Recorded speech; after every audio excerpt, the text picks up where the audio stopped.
여러분, 만약 우리가 믿고 있는 이 신앙의 뿌리가요, 한 200년 전쯤에 어떤 낯선 이방인이 건넨 시감자 딱 하나에서 시작됐다면 어떠실 것 같으세요? 오늘은 바로 그 한국 기독교 역사에 숨겨져 있던 첫 페이지를 한번 열어보려고 합니다. 네, 이 질문을 딱 들으면 하고 우리가 알고 있던 상식이 조금 흔들리죠. 사실 한국 개신교의 시작은요, 우리가 보통 생각하는 것보다 훨씬 더 오래전으로 거슬러 올라가거든요. 보통 우리가 한국 개신교 하면 1885년 언더우드와 아펜젤러 선교사님들을 떠올리잖아요. 그분들의 입국을 시작점, 즉 원년으로 기억하고 있죠. 그런데요, 역사 기록을 보면 그보다 무려 53년이나 앞선 1832년에 이미 조선 땅을 밟았던 첫 개신교 선교사가 있었다는 게 분명하게 나타나 있습니다. 바로 그 인물이 오늘 이야기의 주인공 칼 귀틀라프입니다. 이분은 참 아주 독특한 모습으로 우리 역사에 등장하는데요. 그 이야기가 정말 한편의 영화 같아요. 자, 1832년으로 가보죠.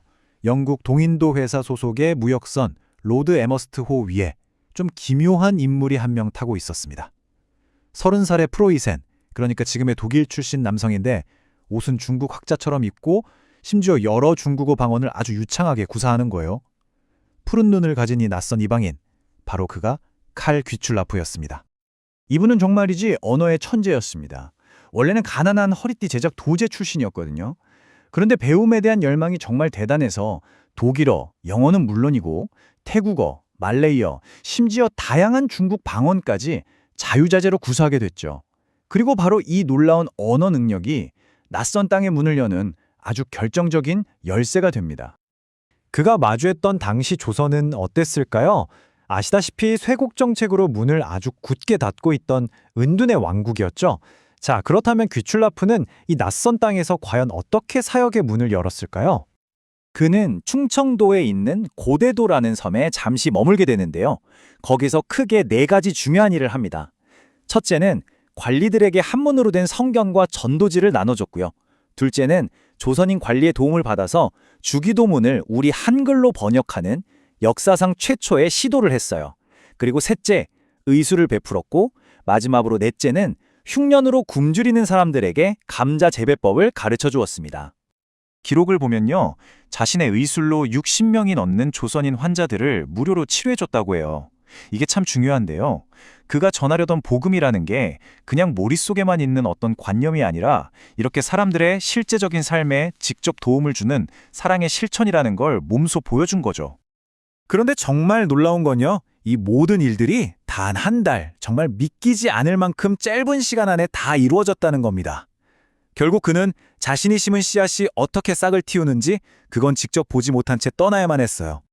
네, 눈에 보이는 어떤 결실도 없이 떠나야 했죠.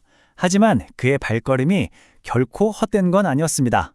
보이지 않는 곳에서 아주 거대한 유산을 남겼거든요. 조선을 떠나는 배 위에서 그는 자신의 일기에 이런 확신에 찬 고백을 남깁니다.